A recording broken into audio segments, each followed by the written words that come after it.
proteção de Deus, declaro aberta a sessão. Os cumprimentos iniciais.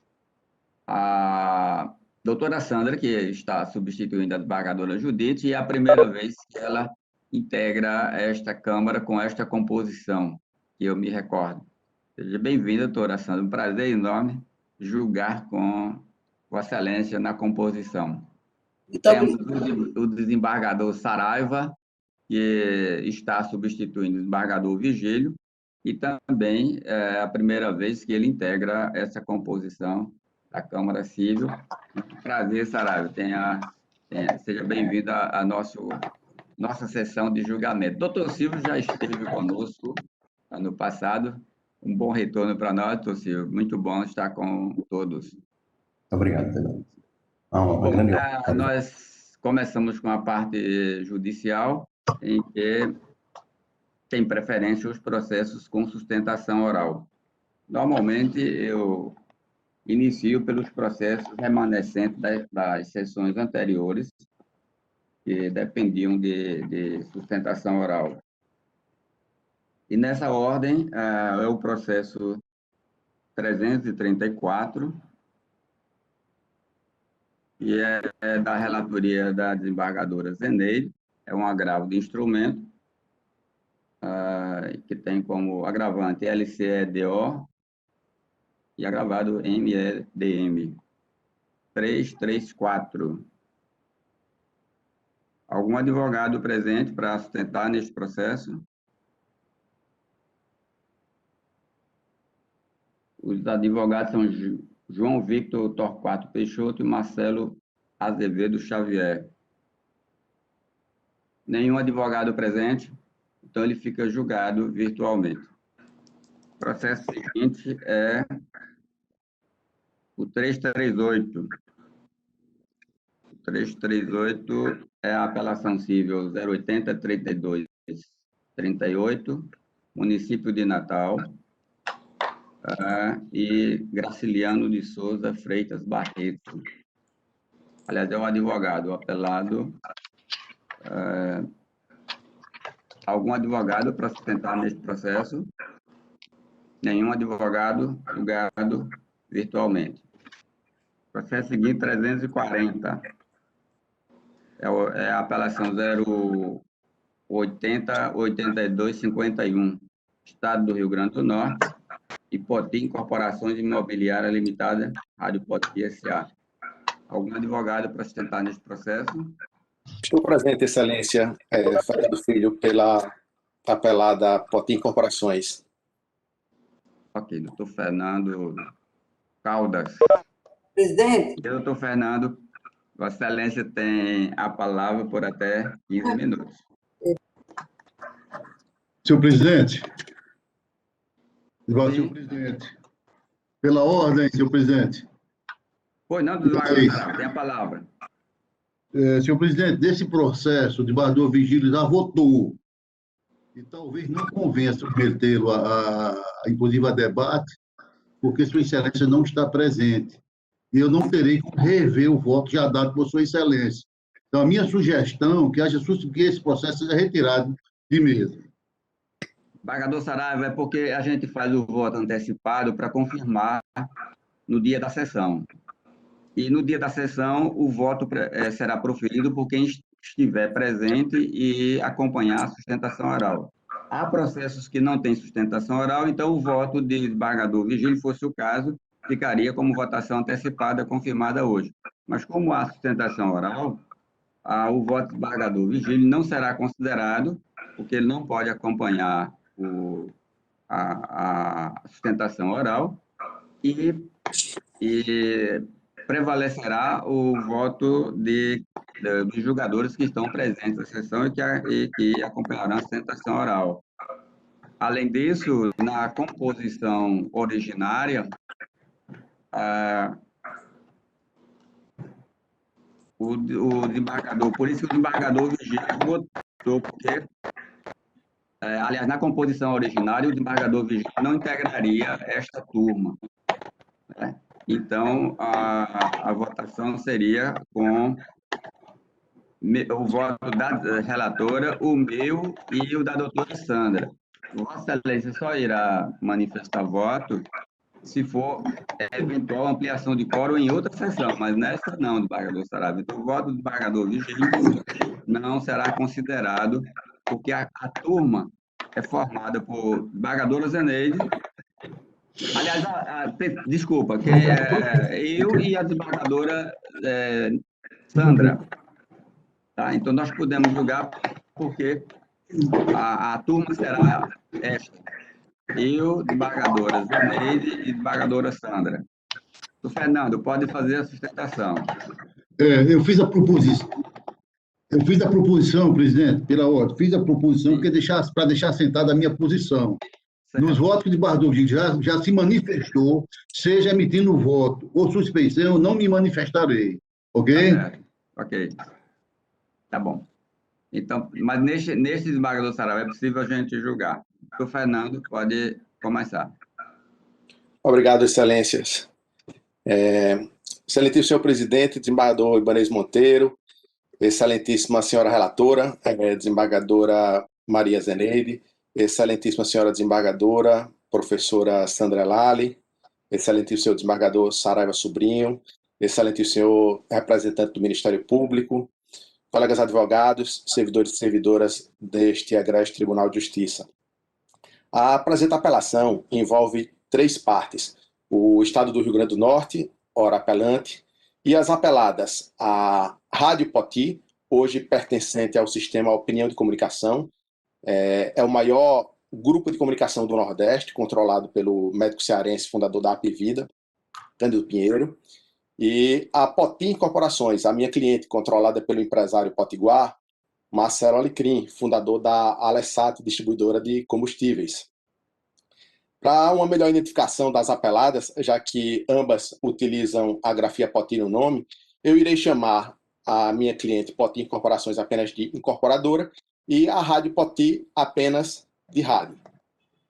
Pois bem, excelências, o Estado busca, pela presente apelação, reformar a sentença para rever ao seu patrimônio um terreno que doou à rádio ainda na década de 30, por meio do Decreto 931 de 1939. Para tanto, busca também a nulidade do contrato de compra e venda que firmou em 2007 com a minha cliente. A rádio vendeu a área à incorporadora por R$2.900.000. O Estado alega para ter esse direito que a doação efetivada em 1939 possuiria 2 condicionantes alegadamente descumpridas. Uma, a rádio deveria manter sua sede e estudos instalados no local. E 2, na hipótese de alienação do imóvel, o produto da venda deveria ser utilizado na melhoria de suas instalações. De fato, excelências, a doação ela se operou com um encargo e com cláusula de reversão. O encargo era de construir no local a sede e estudos da rádio. E sobre esse cumprimento, o cumprimento dessa obrigação, o Estado reconhece o adimplemento em sua própria inicial. Portanto, excelências, não há um outro encargo imposto pelo decreto. A suposta obrigação da rádio manter sua sede e estudos no local, em caráter perene ou vitalício, ela não existe. Se essa fosse a intenção do legislador da época, o verbo utilizado no decreto seria o de manter, o de abrigar, e não o de construir. Sendo a doação um ato de liberalidade por essência, presumidamente simples e pura, todos os encargos, todas as condições, elas sempre devem expressamente constar no documento de sua instrumentalização. Já a cláusula de reversão, ou retorno, como é conhecida, impôs 2 condições para que houvesse a retrocessão do bem ao patrimônio do Estado. A primeira, a dissolução da rádio, ou seja, a sua extinção, a sua morte. A segunda, a mudança de sua finalidade. E, neste último caso, o Estado buscou se cercar da alternativa da rádio, mudar sua finalidade, por exemplo, para passar a explorar uma outra atividade qualquer, que não fosse a radiodifusão, que ensejou, de fato, na época, o interesse social na realização da doação. No caso, Excelências, não houve a implementação de nenhuma das condições da cláusula de reversão. Isso porque a rádio continua viva, ou seja, ela está ativa, como bem pontuou a sentença, e continua explorando a atividade de radiodifusão. Para verificar, inclusive, se a rádio está viva, se está ativa, bem como se continua explorando a atividade de radiodifusão, basta uma simples consulta por qualquer um ao seu cartão de CNPJ no site da Receita Federal. Ademais, Excelências, ela está regularmente habilitada neste processo. Ela apresentou defesa, juntou documentos, o que seria incompatível com empresa dissolvida, extinta. Como já dito, a rádio pertence a um dos maiores sistemas de comunicação do país. É o maior do Nordeste, controlado pelo empresário Cândido Pinheiro, fundador da Apivida. O juiz Wacó, corroborando com a tese aqui defendida, concluiu na sentença pela ausência da implementação da cláusula de reversão das condições resolutivas. E permitam-me, Excelência, por ser de mais importante, ler um pequeno trecho da decisão recorrida. Abro aspas. Diante de um exame detido dos autos, verifico, contudo, que não restou demonstrado especificamente pelo Estado do Rio Grande do Norte que ocorreram as condições, que ocorreram as hipóteses normativas ensejadoras da nulidade da compra e venda ou da reversão da doação. Para tanto, o Estado do Rio Grande do Norte tinha o ônus de comprovar a dissolução da rádio ou a alteração de sua finalidade original. Acerca desse aspecto, cumpre registrar que o Estado do Rio Grande do Norte foi intimado para apresentar provas, especificamente em relação a tais pontos, todavia somente reiterou os argumentos formulados na inicial, sem apresentar qualquer elemento novo, conforme se observa da petição de D número tal. Tendo-se em conta, portanto, que ao menos formalmente a rádio continua existindo, considero que o Estado do Rio Grande do Norte não cumpriu com o seu ônus probatório, que lhe competia comprovar as hipóteses que supostamente ensejariam a nulidade da reversão, a nulidade da compra e venda e ou a reversão da doação do imóvel em questão. Fecho aspas. Excelências, mas os argumentos eles não param por aí. Mesmo que tivesse havido a implementação dessas cláusulas, da cláusula de reversão, dessas condições resolutivas, o que se afirma aqui apenas por amor ao debate, ambas as condições elas foram revogadas por norma posterior e de hierarquia superior. Na década de 60, passados mais de 20 anos do ato originário da doação, e sendo a cláusula de reversão de direito patrimonial disponível, o Estado resolveu promover a sua alteração.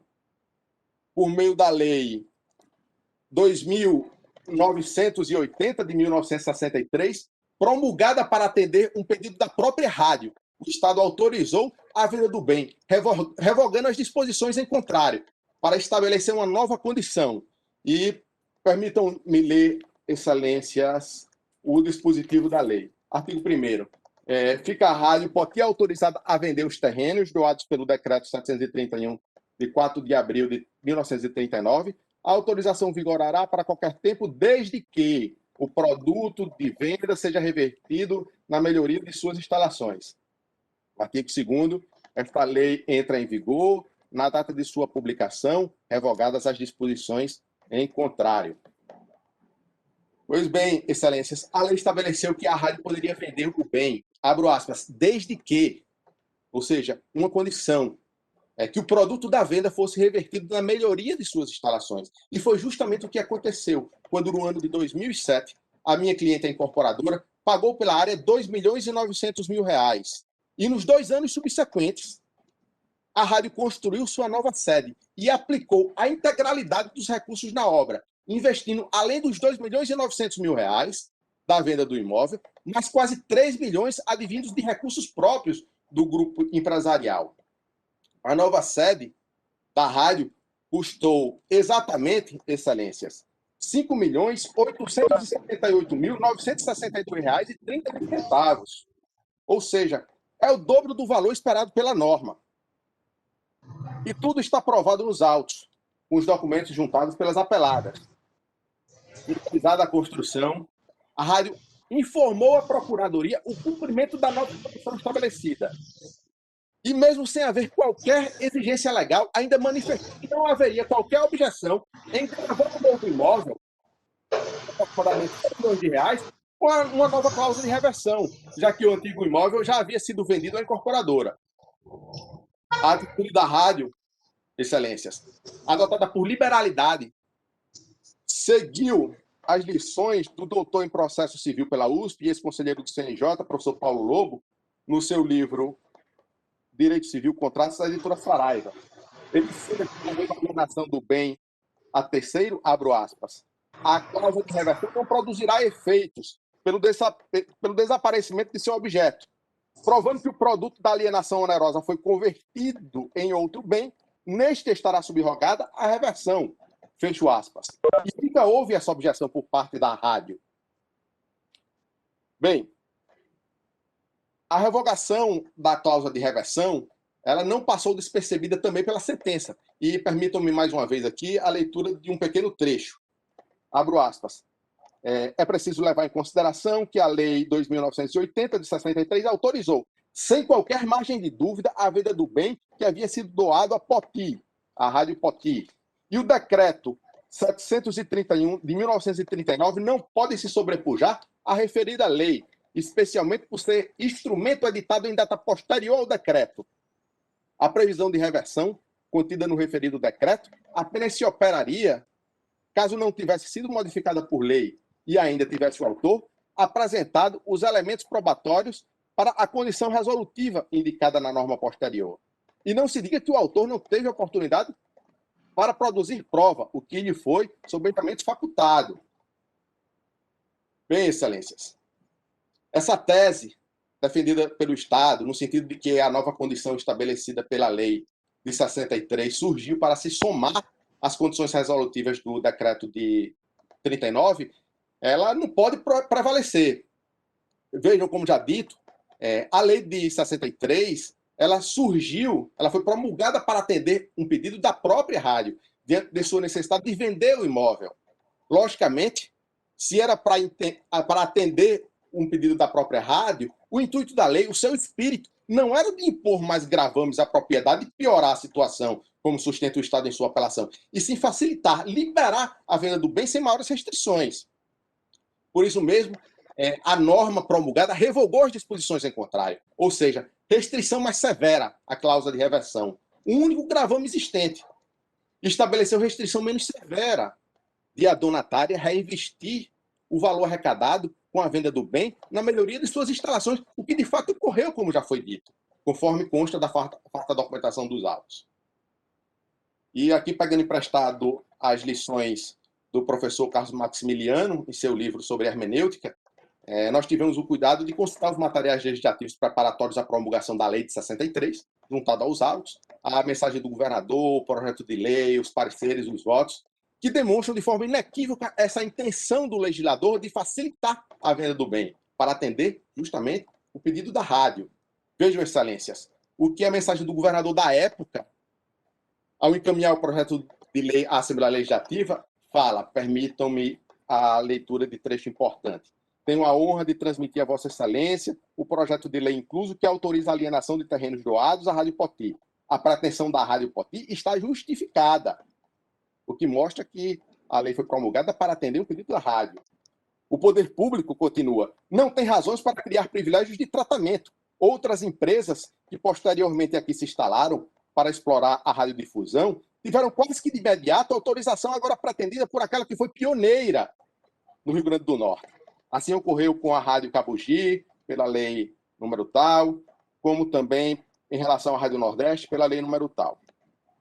Pois bem, excelências, em conclusão, acertadamente, a sentença acatou a tese de mérito defendida aqui pela rádio e pela incorporadora, concluindo que o Estado ele não demonstrou a implementação da resolutiva de reversão imposta pelo decreto, mas, mesmo que houvesse, a sentença também frisou, a implementação da resolutiva de mérito, o retorno do bem ao patrimônio do Estado ele não seria possível em razão da revogação do clausulado pela lei posterior e de hierarquia superior ao decreto.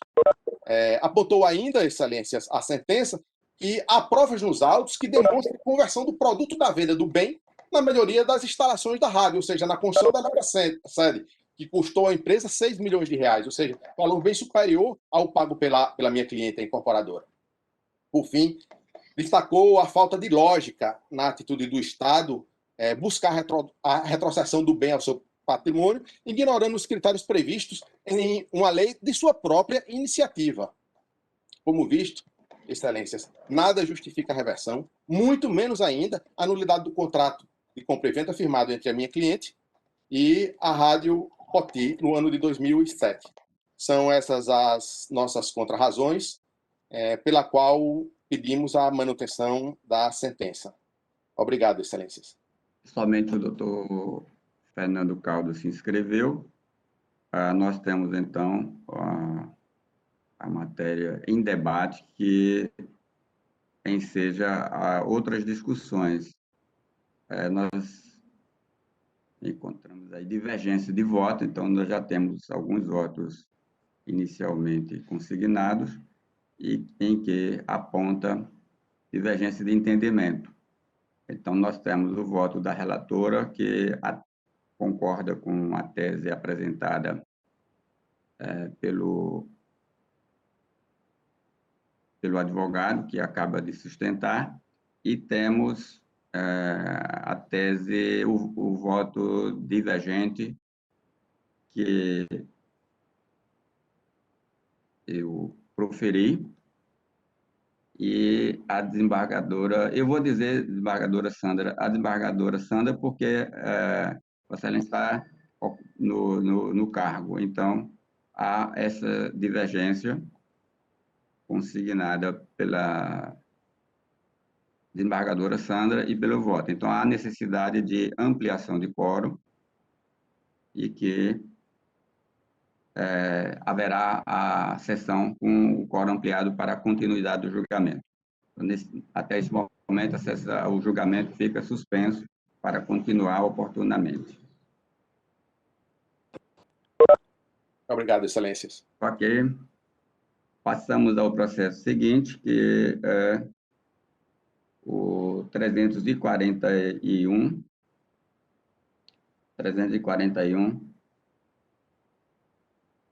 que nós temos também pedido de citação oral. É a apelação 082-6838-54, em que tem as partes em sigla identificadas. Consta aí que segredo de justiça, relatora desembargadora Zeneide. Algum advogado para sustentar neste processo? Estado do Rio Grande do Norte e Marinha do Brasil Limitada. Nenhum advogado. Julgado de forma virtual. Processo seguinte, 342, também de relatoria da desembargadora Zeneide. É a apelação 083-1347-72. Fiat Automóveis, Pavel, e apelado Pedro Paulo Rapper Cox. Algum advogado para sustentar neste processo? Sim, Excelência. Que fala, doutor Denis? Isso, pela apelante Pavel Porcino. Ok, doutor Denis. Tem a palavra por até 15 minutos.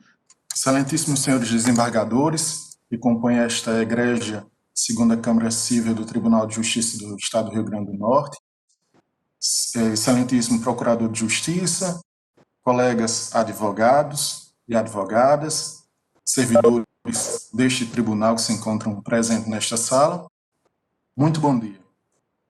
Trata-se de um recurso de apelação promovido pela Povel Veículos em detrimento de Pedro Paulo Rapper Cox, em razão de que o juiz de primeiro grau entendeu que seria devido à indenização por danos morais e materiais, em razão da apelante ter se recusado a proceder com o devido reparo do vício do produto, devendo assim devolver ao apelado a quantia custeada para o reparo de R$ 1.243,35, além de uma indenização por danos morais no valor de R$ 6.000.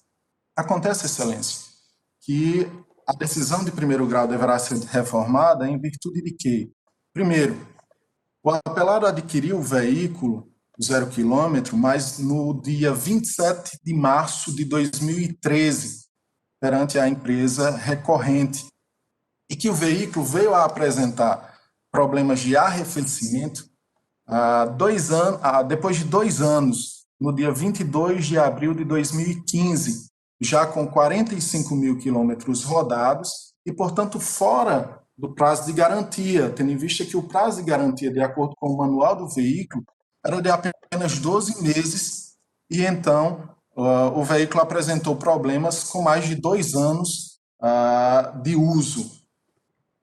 Além disso, Excelências, há de se considerar a ilegitimidade desta empresa recorrente em razão de que a empresa apenas cuidou de fazer o reparo da peça do veículo. Ela não é responsável pela fabricação do veículo e o perito veio a informar que o produto tinha vício de fabricação, sendo, portanto, a apelante absolutamente ilegítima para o reparo do veículo.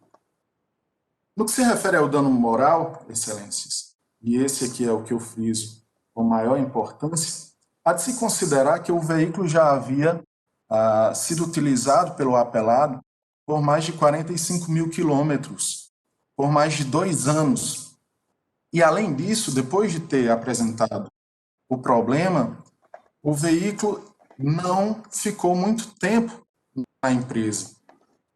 Foi reparado devidamente, tendo o apelado recuperado seu veículo sem maior constrangimento, não havendo razão alguma para se considerar a indenização por danos morais num valor vultuoso de R$ 6.000, em razão de apenas um mero aborrecimento, em virtude de ter custeado o valor para o reparo do veículo e não ter usado da garantia, já que a fabricante não autorizou a apelante a fazer o serviço pela garantia. Não se trata de um veículo 0 quilômetro, mas de um veículo já utilizado por mais de 2 anos, e também não se trata de um tempo razoável que pudesse considerar um prejuízo moral ao apelado.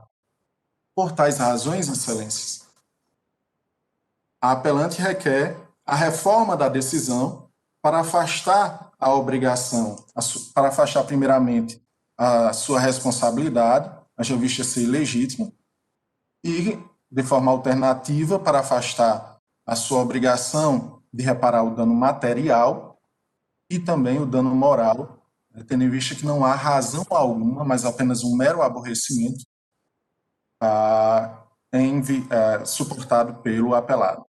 Nesses termos, pede o provimento do recurso de apelação para que seja reformada a decisão de primeiro grau. É assim que sucintamente me manifesto, Excelências. Ok. A relatora vota pelo desprovimento do recurso e os demais julgadores que integram a turma concordam com o voto da relatora. Fica assim decidido a unanimidade. O processo seguinte é o 344.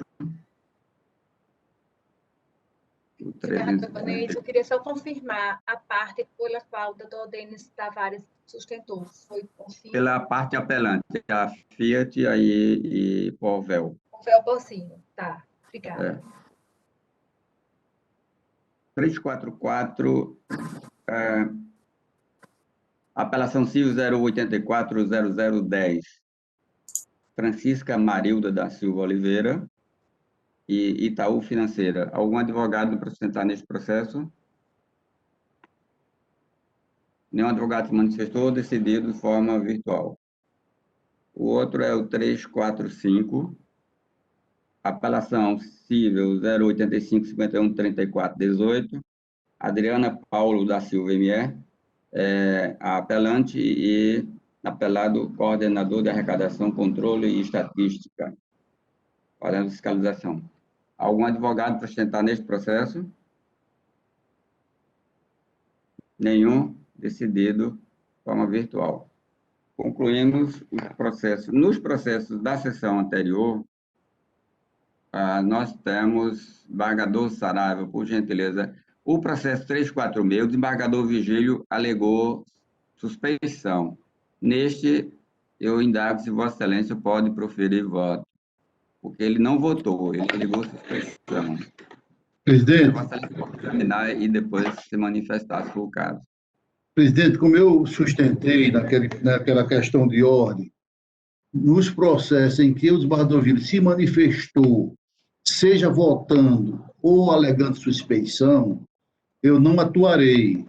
Até porque, no tocante à suspeição, eu acho que tem que ser convocado um colega para suprir aquela suspeição.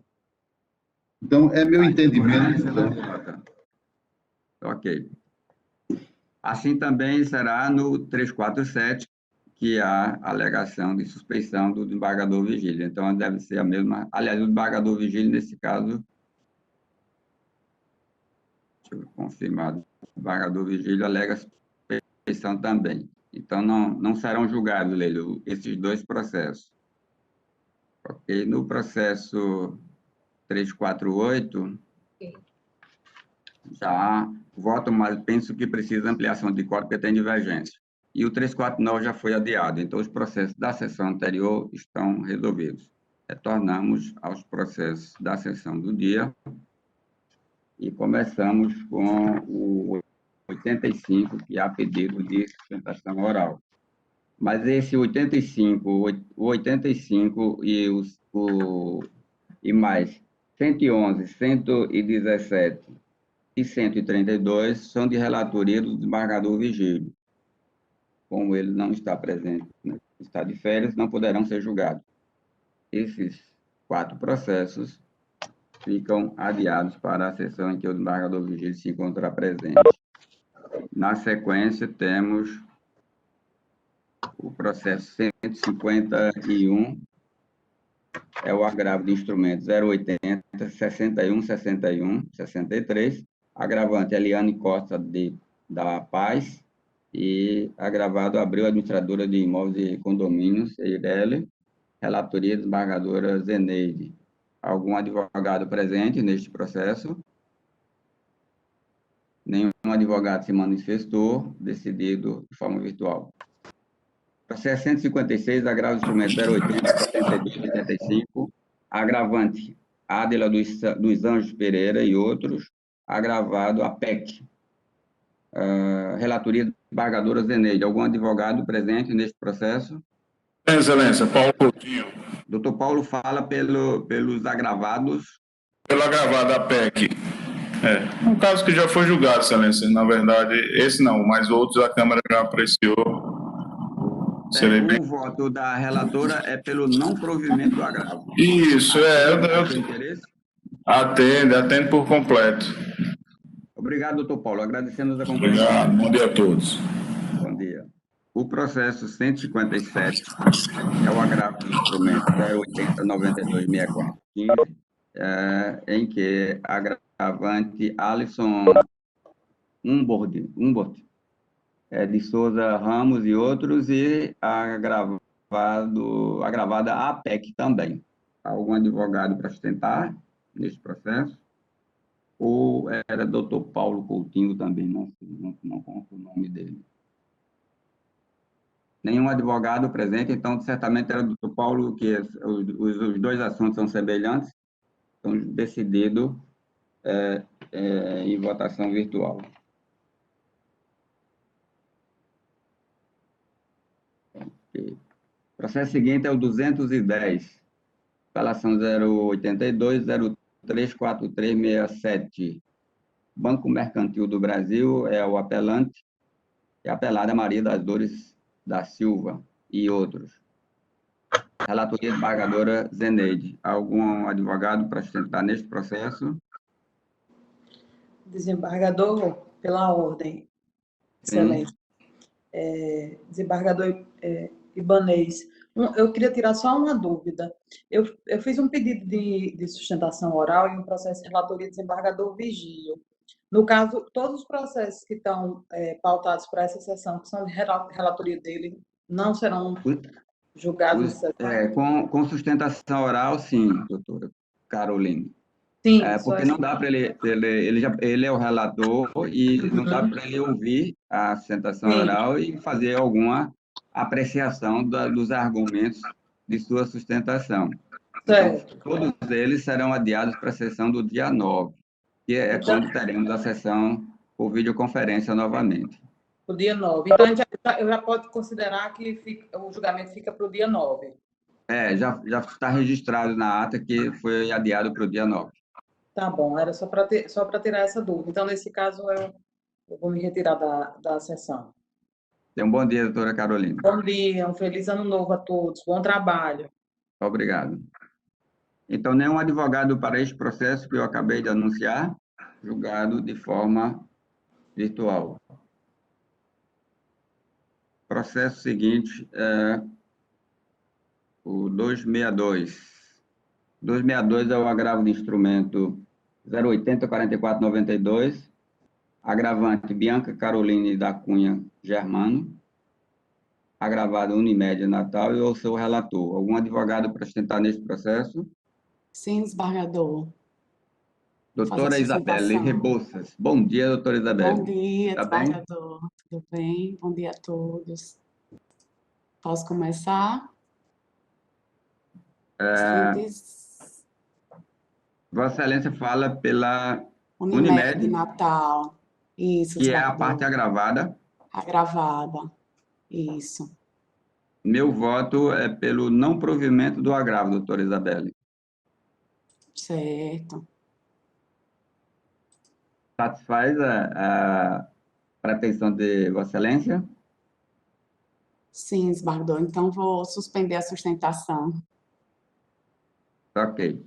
Então, fica a falta da doutora Sandra proferir o voto apenas. Já tem o voto do embargador Vigílio concordando, então...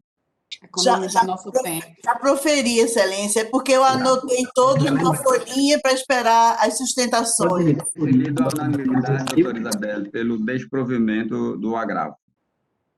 Presidente, o voto foi meu, foi desembargador Vigílio não, viu? Doutor desembargador Saraiva, porque o sistema aponta o titular da cadeira, por isso tá certo. eu falei. Todos os votos de Vossa Excelência eu votei. Tá, então, perfeito, é o desembargador Saraiva que vota. Por favor, Leila, faça o registro de que neste o voto foi do desembargador Saraiva. Certo, desembargador. Temos agora o 273. O 273 é o agravo de instrumento 080-7643-46. O agravante é Maurício Fernandes de Oliveira e agravado ABC Distribuidora S.A. Algum advogado para sustentar neste processo? Sim, Excelência. Pelo agravante Maurício Fernandes de Oliveira. Doutor Wellington. Doutor Wellington, eu sou o relator, meu voto é pelo provimento do agravo. Atende a Vossa Excelência? Sim, Excelência, atende. Então, eu peço a suspensão da sustentação oral do pedido. Tá, então fica decidido a unanimidade. Os demais julgadores concordaram com o meu voto. Perfeito. Obrigado. Obrigado, agradecemos a compreensão, doutor. Temos agora o 277. 277 é a apelação civil 000378983. Apelante Terra Nossa Empreendimentos Imobiliários Limitada, EPP.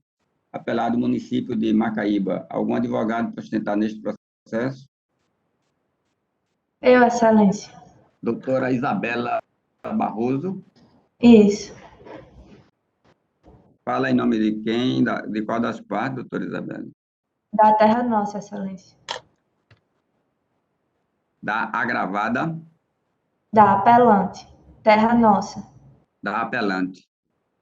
Tá, então Vossa Excelência tem até 15 minutos para sustentar, doutora. Pode iniciar. Pois não.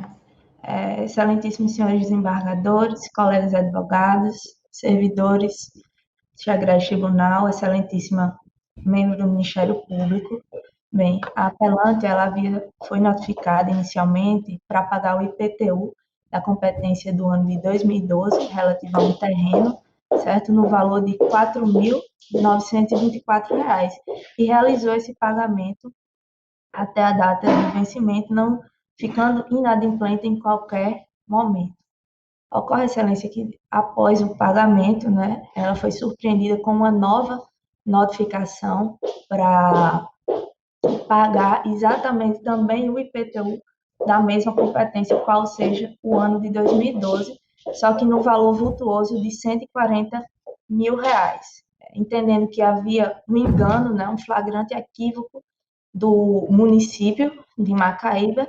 Ela resolveu ir pela via administrativa e apresentou uma reclamação contra o lançamento. Essa reclamação, pasma, ela foi rejeitada pela administração pública. E, se valendo do Código Tributário Municipal de Macaíba, ela interpôs o recurso voluntário, que está previsto no artigo 79 do Código Municipal, Código Tributário Municipal. Entretanto, Excelências, quando da decisão do recurso voluntário, o auditor fiscal, julgador de primeira instância, recebeu o recurso como um pedido de reconsideração, porque disse que não havia sido instalado no município, embora previsto em lei, o órgão de julgamento da segunda instância.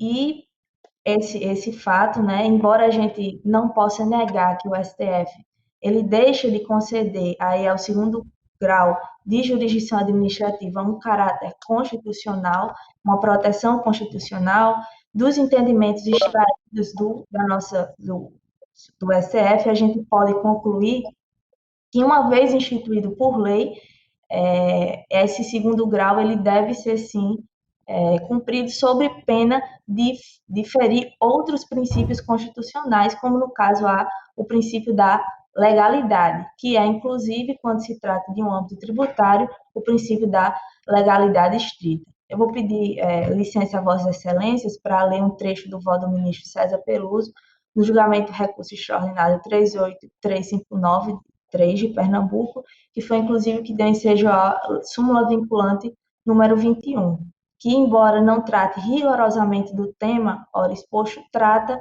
dessa questão das garantias de acesso à via administrativa. Então, abre aspas.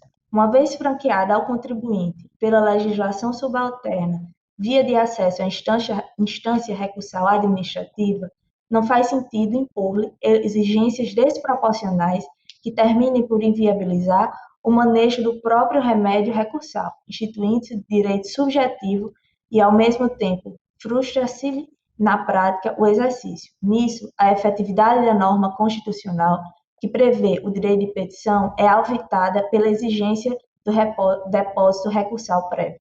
Embora se possa aderir à tese de que a Constituição da República não contemplaria, pelo menos de modo direto, o duplo grau administrativo, parece tampouco fazê-lo, pelo menos sob disciplina genérica, quanto à jurisdição mesma.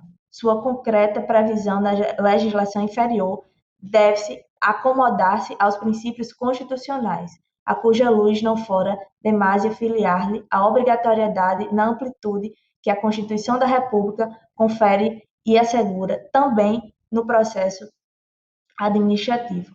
Então, Excelências, da ratio decidência desse precedente acima posto é perfeitamente aplicável a esse caso concreto, ou seja, embora inexista o duplo grau de jurisdição administrativa, a inexistência, né, do duplo grau de jurisdição administrativa não afronte a Constituição, se caso previsto na norma infraconstitucional, a negativa do seu exercício afronta outros princípios constitucionais, como no caso a legalidade. Dito isto, ausente, né, o processo administrativo regular, inexiste uma dívida ativa regularmente constituída nos exatos termos do artigo 201 do Código Tributário Nacional. Superado esse ponto, Excelências, deve-se esclarecer também o motivo pelo qual o IPTU de 2012 não corresponde a R$ 140 mil, mas a R$ 4.429. Bem, no município de Macaíba existem duas formas de tributação do IPTU, a por área total e a por área fracionada em lotes individualizados. Para um terreno ser tributado por lotes individualizados, é necessário que eles sejam servidos de infraestrutura básica, como é no caso energia elétrica, água, serviço de esgoto. Que nesse caso concreto não existia ao tempo do fato gerador do IPTU de 2012, qual seja 1º de janeiro de 2012, conforme dispõe exatamente o artigo 90 do Código Tributário de Macaíba. Então, nos autos está comprovado esse fato que em 1º de janeiro de 2012 não havia essa fração em lotes e, por essa razão, o IPTU ele não pode ser cobrado dessa maneira individualizada. Então, basicamente, era isso, Excelência. Eu agradeço pela atenção de Vossas Excelências e eu requeiro integrar o provimento da apelação para que esse egrégio tribunal declare nulo o processo administrativo e também a impossibilidade de tributação do imóvel em lotes individualizados. Muito obrigada. Obrigado, doutora. Meu voto é pelo desprovimento do recurso e os demais julgadores concordam comigo.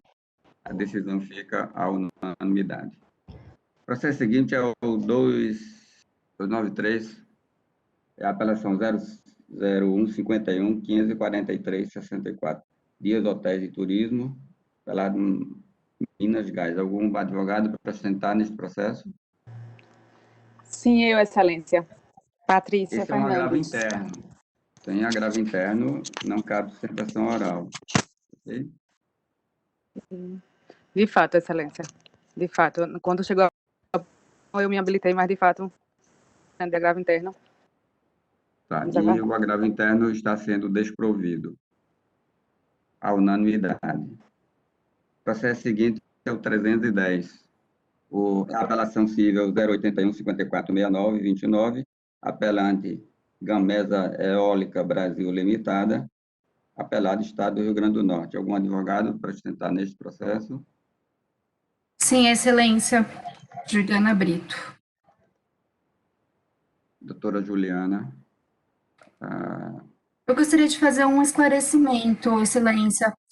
Nós estamos como apelados e não apelantes. Trata-se de uma apelação do Estado do Rio Grande do Norte. Só um instantinho, doutora, por gentileza. Muito obrigada. A apelação é do Estado do Rio Grande do Norte. Ah, tá, eu compreendi. O PJE inverteu. Exato. Inverteu a ordem das partes. Tá. Então, nós temos a apelação do Estado. Meu voto é pelo desprovimento do apelo do Estado. Atende a seu propósito? Perfeito, Excelência. Tratando-se de manutenção da sentença de primeira instância em favor da apelada, eu concordo. Ok. Agradecemos a compreensão. O julgamento fica à unanimidade. Os demais julgadores concordaram com o meu voto. Fica decidido à unanimidade pelo desprovimento do apelo. Bom, penso que nós resolvemos todos os processos com pedido de sustentação oral em que podiam ser julgados na sessão de hoje. Concluímos, então, não vejo mais nenhum advogado que, por acaso, tenha pedido de sustentação oral e eu não tenha feito a devida anotação. Então, concluímos a sessão de julgamento. Os demais processos ficam julgados virtualmente, os que forem possíveis. Se algum voto precisar ser proferido na sequência, Leila entra em contato com os gabinetes para comunicar eventual necessidade de algum voto, porque às vezes a manifestação de suspeição ou impedimento, nesse momento, e aí precisa mudar o julgador, a gente fará isso na sequência, logo que encerrada a sessão, com a informação de Leila. Então, passamos à sessão administrativa, já que a judicial foi resolvida. Na sessão administrativa, eu inicio dizendo que nós temos umas homenagens pretéritas que não puderam ser feitas porque não tivemos sessão. Então, Leila deve ter essas anotações dos aniversariantes deste ano ou deste mês. Mês passado nós resolvemos os aniversariantes deste mês, que eu lembro, no momento, o desembargador Adesso, logo no início do mês, depois acho que o desembargador Cláudio, o desembargador Cornélio, desembargador Amauri, não me lembro se tem mais alguém que aniversaria, que nós costumamos fazer o registro de homenagem. Se tiver mais alguém, Leila, pode incluir e homenagear as pessoas. De desembargadores são apenas esses. Principalmente pelos aniversários, é muito bom. Fala, Leila. De Tem mais alguém além desembargadores disso? são apenas esses. Agora temos a esposa do desembargador Adés. O desembargador Adécio. Perfeito. Então, ficam todos registrados. Penso que todos concordam com as homenagens. Ótimo. As boas-vindas à doutora Sandra, doutor Saraiva, doutor Silvio já fez. Então, na ordem, eu passo a palavra à doutora Sandra para as proposições administrativas. Agradecer os votos de boas-vindas, Excelência, e dizer que já estive aqui anteriormente, passei uma temporada substituindo a desembargadora Judite há algum tempo, tive o prazer já de... E estou retornando. Passa, né? Porque o tempo passa tanto que a gente esquece. O tempo passa, né? Eu esqueci. Passei um tempo bom, realmente, aqui. Ótimo. Muito obrigada, agradeço a todos. Ok. Desembargador Saraiva. Presidente, só agradecer a saudação e a receptividade feita por Vossa Excelência, dizer da minha honra de integrar, mesmo em caráter temporário, esta turma. Muito obrigado, senhor. Aliás, Vossa Excelência não integra como titular porque não quis. Vamos pular essa parte. Na ocasião, desembargador Saraiva, na ocasião, as circunstâncias lhe direcionaram para outra Câmara. No que fez Com bem, certeza. também, Vossa Excelência desempenha um bom trabalho na Câmara Criminal. Isso, Muito obrigado, senhor. A gente fazer o que nos é destinado e fazer bem. Acho que Vossa Excelência faz um bom trabalho, dá uma grande contribuição na Câmara Criminal. Os desígnios de Deus. Desembargadora Zeneide. Bom dia a todos e todas. Eu fico muito feliz, viu, ter aí o nosso Saraiva pulando aquela parte, mas que nós estamos muito bem, obrigada, eu na segunda Câmara e Vossa Excelência na Câmara Criminal, dando as suas luzes e muitas. Mas é um prazer enorme ver a minha querida Sandra Elali, somos amigas há muitos e muitos anos, é uma pessoa de luz que temos aí em nossa Câmara.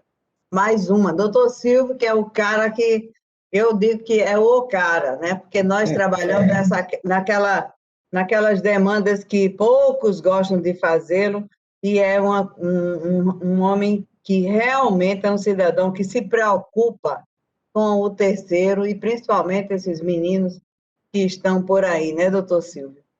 E nosso querido presidente, que é um homem, assim, fantástico, vê como a gente...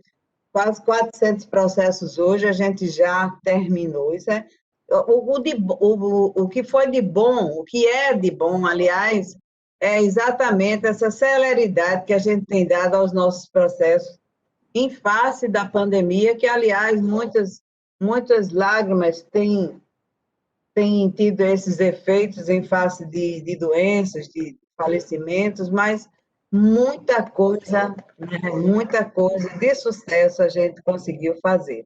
Então, que a gente inicie, né, a nossa querida Leila, né? E nós iniciemos, então, o ano com muito entusiasmo, para que a gente possa dar um retorno ontem aos jurisdicionados que nos procuram.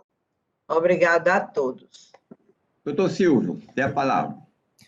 Doutor Benedito, muito obrigado. Só para agradecer, dizer que é uma honra, mais uma vez, estar aqui, especialmente nessa primeira sessão, né, de 2021, que nós consigamos realmente seguir nessa, apesar da turbulência, seguir navegando, e todos nós cheguemos do outro lado do rio bem, saudáveis, e superando aí esse momento de turbulência e de instabilidade. É uma grande honra iniciar o ano compartilhando da companhia de Vossas Excelências, doutora Zeneide, doutora Sandra, doutor Saraiva.